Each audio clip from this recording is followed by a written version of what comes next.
강원대학교 자연과학대학 생명과학과에서 식물분리학 강의를 하는 유기혁 교수라고 합니다.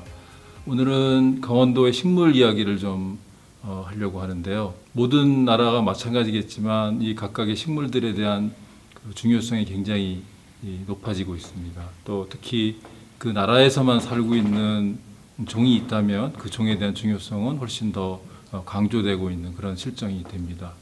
그래서 어떤 특정한 지역에서만 분포하고 있는 식물들을 이야기한다면 어떤 특산종이라고 하는 개념을 알아야지만이 식물 이야기가 가능하리라고 생각이 되어집니다. 그래서 여러분들이 특산종 또는 고유종이라고 하는 의미를 알고 계시는지 모르겠는데요. 어떤 지역 또는 어떤 나라에서만 특정하게 볼 수 있는 종이라고 하면 그 나라의 생물 다양성이 굉장히 높다라고 하는 말과 일맥상통할 정도가 되겠고요. 그런 고유종이 많은 나라인 경우에는 어떤 가치나 이런 것들에 대한 것들이 훨씬 더 강조되는 그런 형태가 된다고 말씀드릴 수가 있겠습니다. 예를 들어서 하와이 섬 같은 경우를 보면요.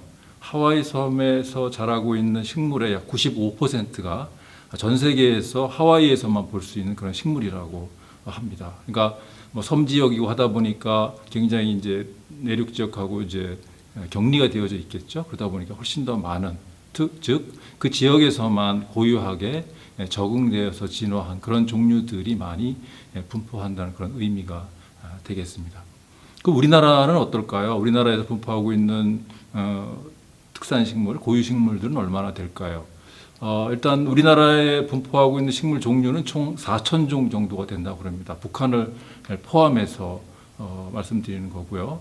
그 4,000종 중에서 우리나라에서만 유일하게 볼 수 있는 종류들은 360종류 정도가 됩니다. 한 종 한 종도 중요하지만 그 종들이 여러 개 모여가지고 하나의 비슷한 덩어리를 만들었을 때의 중요성은 훨씬 더 커지게 된다는 의미가 되는데요. 그 의미를 우리 식물 분류학에서는 속이라고 얘기를 하게 됩니다. 그래서 종이 모여서 이제 속이 되는 것이죠. 그래서 훨씬 더 종 하나하나의 어떤 가치보다는 속이 여러 개 있을 때 훨씬 더 중요한 가치를 갖게 됩니다. 물론 속이 모이면 또 이제 과라고 하는 단위가 되는데요. 과라고 하는 단위의 고유종을 갖고 있다면 훨씬 더 중요한 의미를 갖게 됩니다. 그래서 우리나라 같은 경우에는 전 세계에서 우리나라에만 분포하는 과는 없습니다. 대신 우리나라에 분포하는 종류들 중에서 즉 360종류 특산종 중에서 7개의 특산 속이 포함되어져 있습니다. 예를 들자면 여러분들이 잘 아시는 뭐 금강초롱꽃 같은 거 많이 들어보셨죠? 그 다음에 뭐 개느삼이나 또 모데미풀이나 또 뭐 매미꽃 속이라든가 또 금강산에만 볼 수 있는 뭐 금강인가목속 뭐 이런 종류들이 포함되어져 있습니다. 그래서 훨씬 더 종 단위보다는 가치가 있는 그런 종류들로 생각을 하시면 되겠습니다. 자, 우리나라는 삼면이 바다로 둘러싸여져 있는 그 반도라고 하는 특징 때문에 굉장히 독특한 기후대가 많이 만들어져 있게 됩니다. 그래서 특히 강원도 같은 경우에는 우리나라 또 정중앙에 포함되어져 있기 때문에 훨씬 더 많은 그런 고유종들을 갖고 있게 되는데요. 예를 들어서 특산 속 7개 중에서 강원도에만 분포하고 있는 속은 4개 속 정도가 됩니다. 그러니까 뭐 제주도에 분포하고 있는 거, 울릉도에 분포하고 있는 종류를 제외하면 사실은 내륙 지역에 분포하고 있는 특산 속들이 다 강원도에 있다고 생각할 수 있는 거죠. 그러다 보니까 많은 사람들이 강원도를 자연의 보고다 뭐 이런 얘기를 하는 것이 바로 그런 이유 때문이 아닌가 생각이 되었습니다. 자, 강원도 같은 경우에는 전체 면적의 약 82% 정도가 그 산림 지역으로 되어져 있습니다. 즉 빙글빙글 돌아보면 모두가 산으로 되어져 있죠. 또 그 중에서 해발 500m의 높은 지역에 해당되는 장소가 그 중에서 약 52% 정도가 되어지게 됩니다. 또 지형도 굉장히 높낮이도 심해가지고요. 뭐 강릉이나 속초나 양양처럼 바닷가 근처는 아주 해발 고도가 뭐 0m 가까운 데부터 시작을 하지만 설악산 같은 경우는 1,700m가 넘는 높은 지형에 위치하고 있습니다. 그러다 보니까 그 각각의 지형별로 분포하고 있는 식물의 종류나 이런 것들도 굉장히 다양성을 보이게 되고 하죠. 고유한 그런 강원도만을 대표할 수 있는 그런 종류들이 몇 가지가 있습니다. 그 몇 가지에 대한 것들을 좀 자세히 설명해 보도록 하겠습니다. 가장 먼저 말씀드리고 싶은 종류가 개느삼이라고 하는 종류입니다. 이거는 뭐 학자에 따라서 조금 차이는 있긴 합니다만 특산 속옷으로 가치가 있는지 없는지에 대한 것이 좀 논란의 여지가 있습니다. 그렇지만 분포가 대부분 강원도에만 제한적으로 분포하기 때문에 그 중요성을 갖고 있는 것이지요. 그래서 개느삼에 해당되는 그 개체 하나하나에 대한 것들을 이제 우리 대학원생을 시켜서 같이 자생지 조사를 한 적이 있었습니다. 그래서 개느삼의 분포 경계를 딱 해보니까요. 가장 남쪽은 강원도 홍천 북방 지역이 가장 남쪽이 되고요.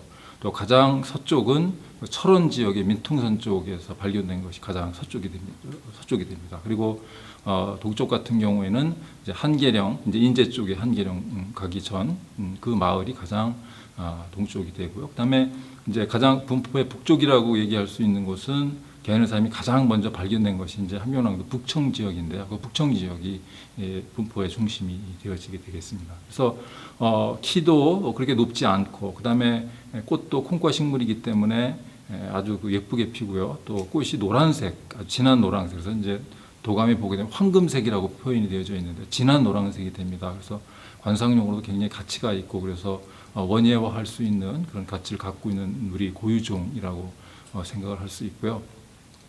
또 이 개느삼 같은 경우에는 꽃이 그렇게 요란하게 피임에도 불구하고 대신 종자를 잘 맺질 못합니다. 그래서 그 이유가 이제 씨로 번식하는 것보다는 땅 속에 영양 번식을 하는 것들이 더 효과적이기 때문에 어떤 살고 있는 한 지역을 발견하게 된다면 그 근처가 전체로 땅 속으로 연결되어져서 새로운 개체가 나오기 때문에 큰 집단을 만날 수가 있어서 5월달 이쯤에서 꽃이 피게 되면 굉장히 큰 장관을 볼 수 있는 그런 식물들이 됩니다. 두 번째로 말씀드리고 싶은 것은 동강할미꽃이라고 하는 종입니다.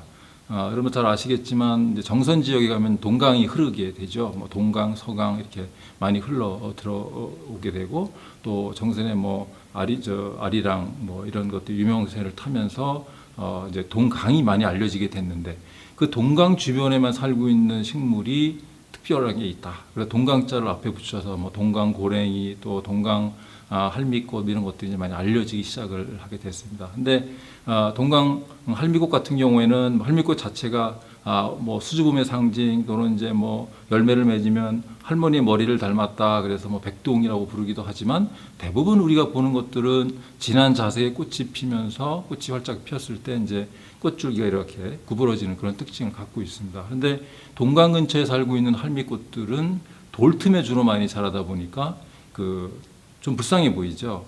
또 꽃이 피는 것들도 너무 돌 틈이 힘들어서 그런지 모르겠지만 이게 굽어서 자라지 않고 하늘을 향해서 피어 있는 그런 모양들을 하고 있습니다. 그러다 보니까 훨씬 더 어떤 사진이나 이런 것들로 찍었을 때 굉장히 모양이 더 보기 좋고, 또 꽃 색깔도 진한 자색이 아니고 연한 이제 홍색 정도로 보이기 때문에 강과 바위와 잘 어울리는 이제 그런 모양을 볼 수가 있는 형태들이 됩니다. 그래서 해마다 이제 동강 주변에서 동강 할미꽃 축제를 할 정도로 강 주변과 어울려서 아주 잘 사람들한테 알려지기 시작한 그런 종류가 됩니다. 세 번째로는 어떤 지역을 대표할 수 있는 종류인데요. 우리나라에만 살고 있는 특산종은 아니지만 우리나라에서는 유일하게 이 지역에만 있는 식물이 있습니다.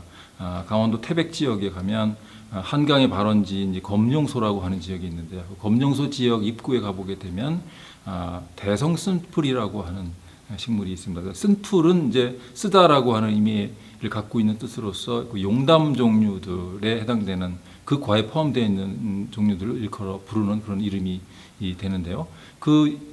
쓴맛이 나는 이제 그런 특징을 갖고 있게 됩니다. 그래서 예전에 이제 그 검룡소가 흐르는 그 뒤쪽 그 봉우리들을 지금은 이제 금대봉이라고 부르지만 예전에 이제 대성산이라고 불러서 그 이름을 따가지고 대성 쓴풀이 됐습니다. 즉 대성산에만 자라고 있는 쓴풀이라고 하는 거죠. 철원에 있는 대성산이 아니고요.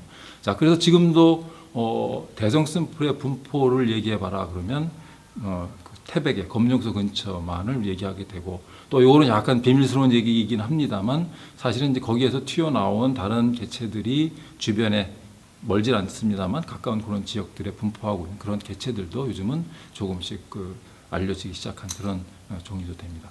굉장히 키도 작은 그런 풀 종류이고 하다 보니까 이게 뭐 일부러 찾아다니는 사람들도 있습니다만 그냥 일반인들이 보기에는 별로 그냥 잡초 같은 그런 형태의 풀이기 때문에 자세히 관찰해야지 그 모양을 볼 수 있는 그런 종류들이 되겠습니다. 마지막으로 한 가지 더 말씀드릴 것이 이제 금광초롱꽃이라고 하는 겁니다. 이것도 이제 우리나라 특산 소옥에 해당되는 건데요. 금광초롱꽃이 가장 남쪽에서는 이제 치악산 그리고 이제 도감을 보게 되면 가평의 그 명지산, 경기도 가평이죠. 명지산 근처 그 이북에 자라는 그런 식물로 알려져 있습니다. 그래서 이거 역시 자세히 조사를 쭉 해보니까 그 강원도 지역 그 한 해발 800m 이상 되는 그런 고지대의 능선 주변에서 자라는 특징을 갖고 있고요. 우리나라는 이제 두 종이 특산 종으로서 알려지게 됐고 그 두 종이 모여져서 이제 하나의 속을 형성한 그런 종류가 됐습니다. 또 금강산에서 제일 먼저 발견됐다. 그래서 금강자가 붙어서 금강산에서 제일 먼저 발견된 초롱꽃 종류, 그래서 금강초롱꽃이라는 이름을 갖게 됐고요. 그래서 특히 이 강원도 민통선 지역이라든가 뭐 이런 지역에는 굉장히 많은 개체들이 분포하고 있고요. 또 8월달에 이제 하늘색 꽃이 피고 꽃 길이가 뭐 한 5cm 정도 가까이 길게 피면서 아주 진한 보라색으로 청사초롱 같은 그런 모양들을 하고 있기 때문에 굉장히 아름다운 그런 개체라고 말씀드릴 수 있습니다. 자, 어쨌든 우리나라의 4,000종의 식물 중에 또 360종의 특산종 중에 또 7속의 다양한 식물들이 자라고 있고 또 반도라고 하는 특징 때문에 굉장히 다양한 그런 식물들이 존재하는 그 기후 또는 지형을 갖고 있다. 그다음에 그 중에서 특히 강원도 지역은 가장 그 우리나라 중앙에 위치하고 있기 때문에 여러 가지 기후대에 맞닥뜨려지는 그런 부분들이기 때문에 굉장히 그 중요한 식물들이 많이 분포하고 있다. 그래서 다양성이 굉장히 높은 자연의 보고다라고 하는 것을 다시 한번 말씀드리고 싶습니다.